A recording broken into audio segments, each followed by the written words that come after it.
समय का पहिया। हे भगवान, मैं क्या दिन भर यही काम करने के लिए हूँ। सबके पास अपने काम हैं, बस मैं ही अकेली फ्री हूँ इस घर में। नीलम ज़ोर ज़ोर से चिल्ला रही थी।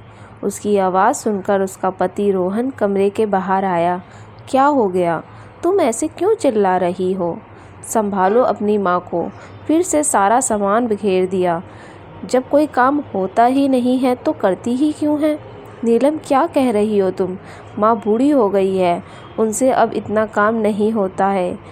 हाथ कांपते हैं तो सामान बिखर जाता है, तो ना ही करे काम।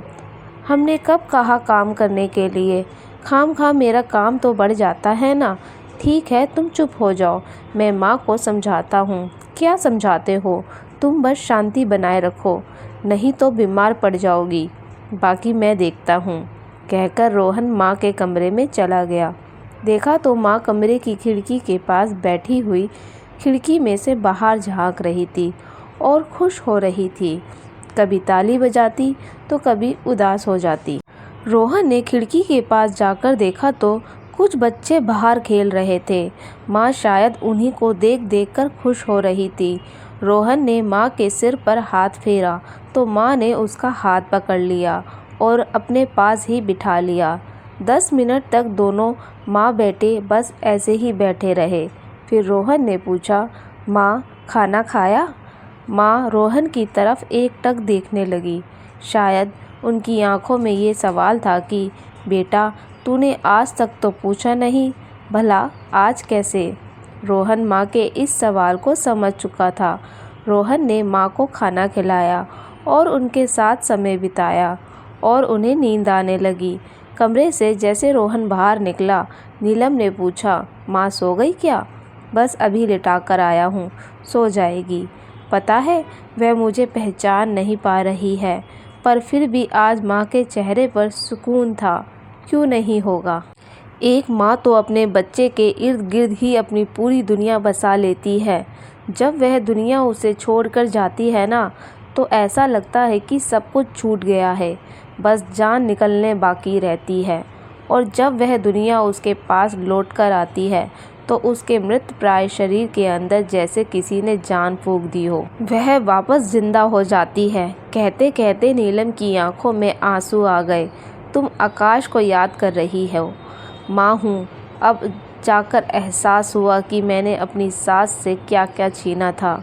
जब मेरा बेटा मेरी बहू छीन कर ले गई। सच, हमारे कर्म वापस लौट कर आ रहे हैं। भगवान के लिए अब तुम रो मत। जब समझना चाहिए था तब हम लोग समझे नहीं। आज जब बेटा बहू के साथ घर से गए तब जाकर समझ में आ रहा है कि हम कितने गलत थे। गलती तुम्हारी अकेले की कहाँ थी? मैं तो बेटा होकर भी नहीं समझ पाया, जो अपनी बीमार और बूढ़ी माँ को वृद्ध आश्रम छोड़कर आ गया। रोहन को याद हो आया वह दिन जब अपनी बूढ़ी माँ को वृद्ध आश्रम छोड़कर आया था। कारण सिर्फ इतना सा था कि माँ अब बूढ़ी हो चुकी थी। पिताजी के जाने के बाद उनसे अब ना पहले जितना काम होता था और ना ही घर की देखभाल। इसलिए अपने बेटे बहू को वह बोझ लगने लगी थी। इस कारण घर में आए दिन कलह होते रहते थे। तंग आकर आखिरकार रोहन माँ को वृद्ध आश्रम छोड़ ही आया। माँ ने कितना रोई, मुझे अकेला छोड़कर मत जा, तेरे अलावा मेरा इस दुनिया में है ही कौन। भगवान के लिए अपनी माँ पर तरस खा, पर रोहन अपनी रोती बिलखती माँ को अकेला छोड़ ही गया।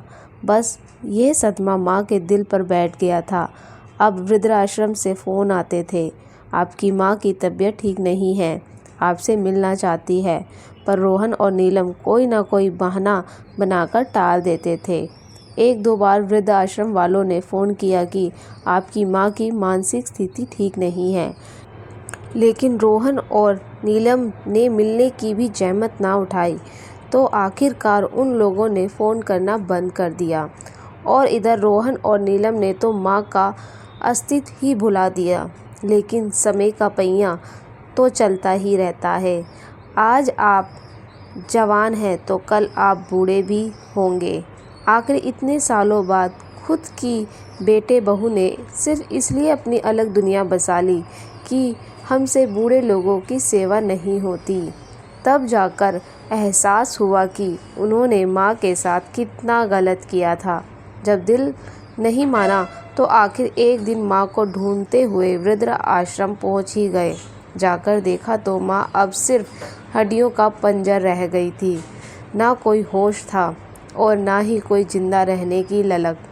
हाथ पैर पहले से भी ज़्यादा कांपने लगे थे। किसी से कुछ कहती ही नहीं, चुपचाप सी रहती है। जैसे तैसे माँ को लेकर घर आए।